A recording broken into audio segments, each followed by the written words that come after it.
সেটা তো আমরা দেখেছি। জয় সাহেব যে কথা বলেছেন, জয়ের একমাত্র যোগ্যতা হচ্ছে মিথ্যা কথা বলা, লুটপাট করা।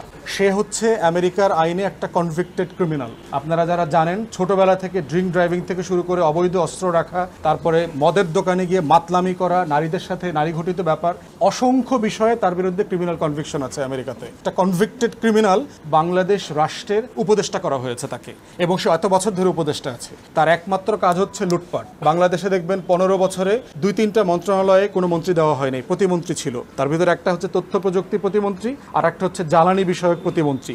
এই দুইটা হচ্ছে বাংলাদেশের লুটপাটের স্বর্গরাজ্য ছিল গত 15-16 বছর। এবং এই দুইটা লুটপাটের পিছনে হচ্ছে শেখ পরিবারের প্রত্যেকটা সদস্য দায়ী। আমাদের যত বিলিয়নস অফ ডলার লুট হয়েছে গত 15-16 বছরে, তার বাল্ক পরিমাণ টাকা লুট হয়েছে এই দুইটা মন্ত্রণালয়ের প্রজেক্টের মধ্যে।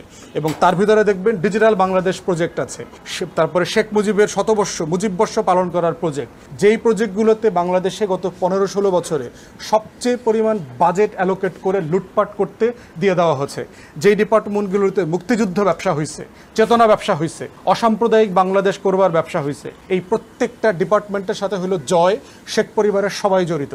আওয়ামী লীগকে নিষিদ্ধ করবার দাবি রাজনৈতিকভাবে উঠেছে এবং আইনের প্রক্রিয়াতে শুরু হয়েছে। নিষিদ্ধের অলরেডি ব্যাপারে মামলা হয়েছে।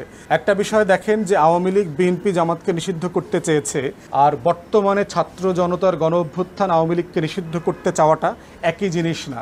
বিএনপি জামাতকে রাজনৈতিক প্রতিপক্ষ হিসাবে নিষিদ্ধ করতে চাওয়া হয়েছে, যেটা আওয়ামী লীগ করেছে। যারা বাংলাদেশের সংবিধান মানেন, যারা গণতান্ত্রিক প্রক্রিয়ায় নির্বাচন চান, যারা ভোটের মাধ্যমে নির্বাচিত হইতে আকাঙ্ক্ষা পোষণ করেন, যারা রাস্তায় আন্দোলন করতে চান, এগুলো গণতন্ত্র এবং সংবিধানের কোনো কিছুর সাথে পরিপন্থী না। কিন্তু আওয়ামী লীগের বানানো 15th অ্যামেন্ডমেন্ট এবং সেখানে যে আর্টিকেল 7A আমাদের সংবিধানে যোগ করা হয়েছে, তার প্রত্যেকটা ধারা উপধারার সাথে আওয়ামী লীগের রাজনীতি সাংঘর্ষিক। আওয়ামী লীগ অবৈধভাবে ক্ষমতায় আছে, গত 15-16 বছর ছিল। আওয়ামী লীগ অবৈধভাবে ভোটকে বাংলাদেশ থেকে নিশ্চিহ্ন করে দিয়েছে, গণতন্ত্রকে নিশ্চিহ্ন করে দিয়েছে, আমাদেরকে 4টা নির্বাচন থেকে বঞ্চিত করেছে, বাংলাদেশের প্রত্যেকটা জনপদে সন্ত্রাস এবং ত্রাসের রাজত্ব কায়েম করেছে, সংবিধানের প্রত্যেকটা ধারা উপধারা তারা লঙ্ঘন করেছে।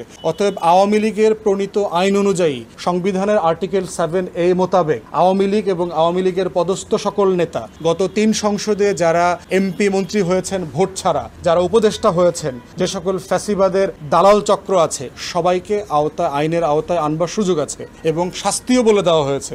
এদের সর্বোচ্চ শাস্তি হচ্ছে মৃত্যুদণ্ড। অতএব শেখ হাসিনা যে আইন করে গেছে, যেটা সংবিধানে আছে, যে সংবিধান এখনো স্থগিত করা হয় নাই, সেটার ভিত্তিতে বিচার করেই আওয়ামী লীগের বৈধতার প্রশ্ন রিজলভ করা সম্ভব বলে আমরা মনে করি।